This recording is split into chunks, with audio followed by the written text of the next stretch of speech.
Larry Jackson, KetchikanAlaskanews. Today I'm going to do a legislative update with Representative Dan Ortiz. So come along, let's see what he has to say. And one of the issues I covered this week was the DEC funding, or the governor's lack of funding or taking budget money out to cover DEC PSP testing. Where does that stand in the budget and the governor's coverage? Or good question, Larry. Good question. That's right now. Funding for PSP testing is in the budget, as it always has been up to this particular year. It was the governor's proposal this year to cut that funding. We rejected that proposal. It's in the House budget. We're sending it over to the Senate, and we do expect the Senate to accept that proposal that we put forward, which would continue funding for PSP testing. And then it's just up to the governor whether he wants to accept that or not. do you think it's about I think it's about $500,000. Is he likely to line item veto that? I mean, is there any word on that? You know, we don't have any inside word on that yet. Okay.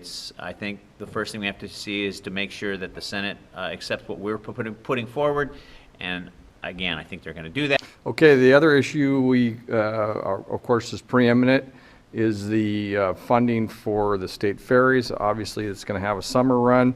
What, just succinctly, do you foresee? Are we going to have 5 ferries running this summer, 2 ferries? I mean, give some people some realistic expectation. Well, obviously, the issue of the marine highway system was the very top issue for me to start to address as I went back into this particular legislative session.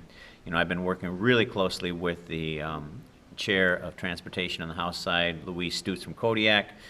We work hand in hand on a lot of issues, and one of the first things she did was she held a hearing about the marine highway system, and at that hearing we saw a budget proposal put forward by the Department of Transportation, and particularly the marine highway system folks, that said if we, the legislature, funded the marine highway system with an additional $18 million from what the governor originally proposed in this budget, which was a flat budget, and if we come through with some money for the capital budget, we could eliminate the shortages that we saw, or at least the difference in the schedule that we saw from this year's situation, which was bleak and then turned even bleaker with money. There's a lot of support from the marine highway system throughout the legislature right now. And once again, the final issue will be resolved when the governor gets that bill and gets that particular measure in front of him to see what he decides to do, whether he's going to keep that funding in there.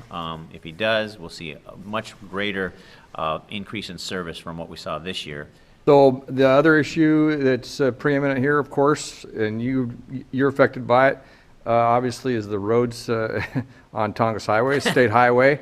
And everybody chuckles about it, but I certainly heard about that issue, starting from with my wife, who drives that road daily, and then of course many constituents. I've been hearing about that issue for the last year and a half, really, and of course the volume of input has picked up in the last 6 months. Lots of attention to that issue.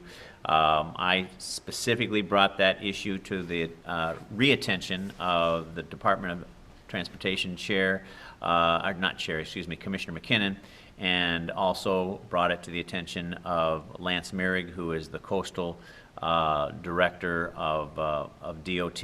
And once again, no commitments though to actually do it. You know, there's not really yet a hard commitment on a date as to when and how they're going to actually proceed. I think they are looking at, in this most recent letter that I saw, looking at 2 different scenarios. And again, you know, I work hard on that particular issue almost daily. I'm in communication with DOT on that issue, and let's see where it goes. So the last, I know we only have a little bit of time. So what do you see any legislation coming through, or any proposal, any support for additional revenues for the state government?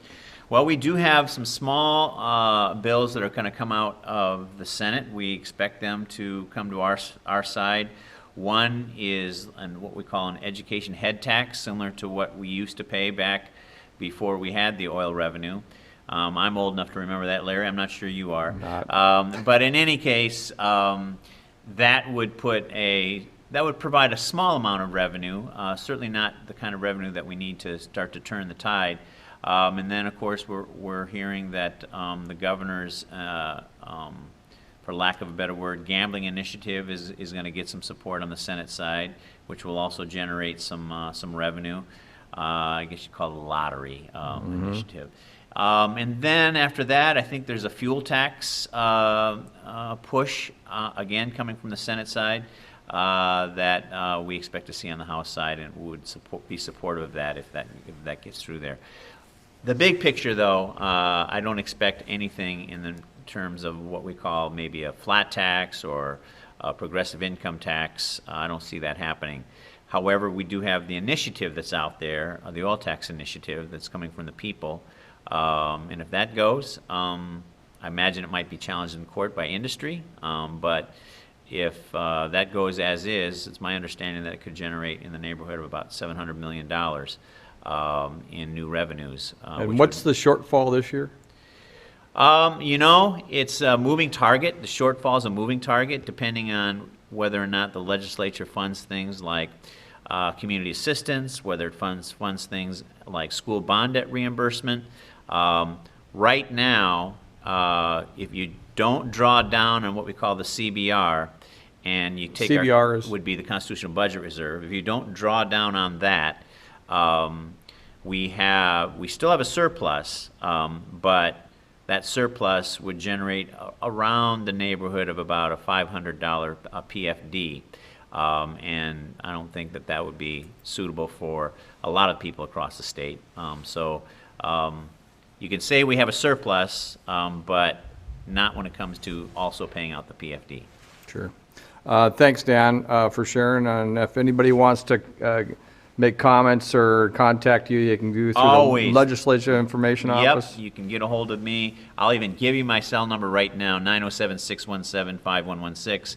Never hesitate to reach out with ideas, reach out with constructive criticism, to reach out with whatever is on your mind.